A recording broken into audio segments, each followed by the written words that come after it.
Zero سم کا ہے ہمارے ذہن میں ایک ایشو بنا ہوا کہ ہم کل کے اتحادیوں کو آج ایک نوبڈیز بنانے کی کوشش، وہ میرا خیال ہے کہ ایک اچھی فارن پالیسی کا کمپوننٹ نہیں ہو سکتا.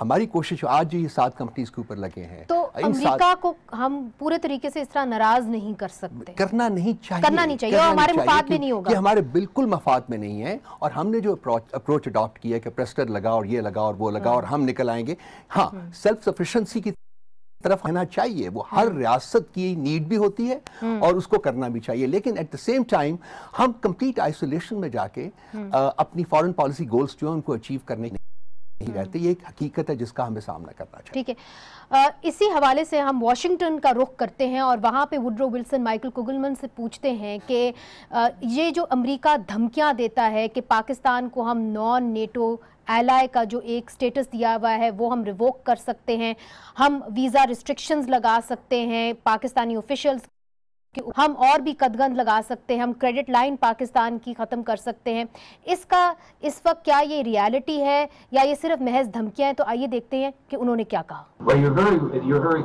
right that there have been all types of speculation as to some pretty punitive measures that the United States. You mentioned the option of revoking Pakistan's NATO ally status. We've also heard about expanding drone strikes, about the possibility of declaring Pakistan as a state sponsor of terror. I actually think it is very unlikely that the United States would make those moves. There's been a lot of bluster and a lot of threats coming from the Trump administration, but I think that the bluster may be not necessarily a portent of what could be coming. My view is that the Trump administration, despite its bluster, really worries about the consequences that could come if the U.S. were to take these harsher measures. I think it really does worry that Pakistan could use its main tool of leverage in the U.S.-Pakistan relationship is to retaliate by shutting down the military supply routes on its soil. That would make life very difficult for the United States, and particularly in terms of its war effort in Afghanistan. It would need to depend on these alternate supply routes in Central Asia, which are more circuitous, expensive, and they are close to Russia's sphere of influence. And I think Russia, its deepening relationship with Pakistan, may try to hamper U.S. access to those supply routes in Central Asia. So I think that the U.S. may be very cautious. It may not want to push that hard against Pakistan because of the fear that if it does push hard, Pakistan could retaliate in ways that imperil U.S. interests in a big way in Pakistan and the broader region. یہ تھے Michael کوگلمن جو کہہ رہے ہیں ہمیں بہت زیادہ ناراض کیا تو ہم جو ملٹری سپلائی روٹس ہیں ان کو بند کر سکتے ہیں، اور اس طرح جو جنگ ہو رہی ہے افغانستان میں اس میں بہت ساری دشواریاں آ جائیں گی. تو کیا ہم سوچ بھی رہے ہیں اس اینگل کی طرف؟ دیکھیں، میں سمجھتا ہوں کہ یہ ایک اچھی بات ہے کہ کم از کم وہاں یہ ریئلائزیشن ہے کہ پاکستان کیا کچھ کر سکتا ہے. کہ ہم نے آج تک جو ان کا اتحادی بن کر ساتھ دیا وہ ہمیں ایسا نہیں کرنا چاہیے تھا. ہر ملک کے پاس اپنے کارڈز ہوا کرتے ہیں. ہم نے تھرو آؤٹ ان کو یہ کارڈ نہ تو شو کیا بلکہ یہ ان پر ظاہر کیا کہ جی ہم چونکہ آپ کو فری پیسج بھی ملا ہوا ہے اور آپ سے ہم کوئی چارجز وغیرہ بھی نہیں کریں گے. ایسا نہیں کیا کرتے اور ایسا ہونا نہیں چاہیے. پھر جو ہمارا حال ہوا ہے وہ سب کے سامنے ہے، اور آج وہی نوبت پھر سے آ گئی کہ ڈو مور والا مطالبہ ختم نہ تک پہنچ گیا ہے. میں یہ سمجھتا ہوں کہ یہ جو چیز ہے دوسرے ملک کو، خاص کر امریکہ نے جو آپ کو اتحادی بنایا ہوا تھا، آج وہ آپ کو یہ بھی دھمکی دے رہے ہیں کہ وہ جو نان نیٹو الائی والا آپ کا سٹیٹس ہے وہ بھی ختم کر دیں گے. تو جب اس طرف سے ایسی باتیں، ایسے کارڈز یوز ہوتے، کیا ہمارے پاس کارڈز نہیں تھے؟ کیا ہمیں یہ کارڈز استعمال بیچ میں نہیں کرنے چاہیے تھے؟ میں سمجھتا ہوں شاید یہ نوبت نہ آتی. ہم نے وہ ساری لچک دی، ہم نے وہ ساری ڈھیل دکھائی جس کی وجہ سے آج آپ کو ان کا اتنا سخت رویہ جو ہے وہ دیکھنے کو مل رہا ہے. تو میں سمجھتا ہوں کہ یہ اچھی بات ہے کہ وہاں اب ہماری یہ خارجہ پالیسی کا کام ہے. مگر ہم کیا کریں کہ ہمارے جو وزیر خارجہ، جو ہمارے سفارتکار وہاں بن کر جا رہے ہیں، کیا وہ اس طرح کا کام کر سکیں گے؟ کیا وہ ان کا تجربہ ہے؟ کیا وہ کوئی ایک ڈپلومیٹ ہے؟ مگر شاہد لطیف صاحب پرویز ہڈ بوائے صاحب کی جانب جاتے ہیں. سوال یہ ہے پرویز صاحب کہ یہ تو مائیکل کوگلمن کی رائے ہے، مگر ایک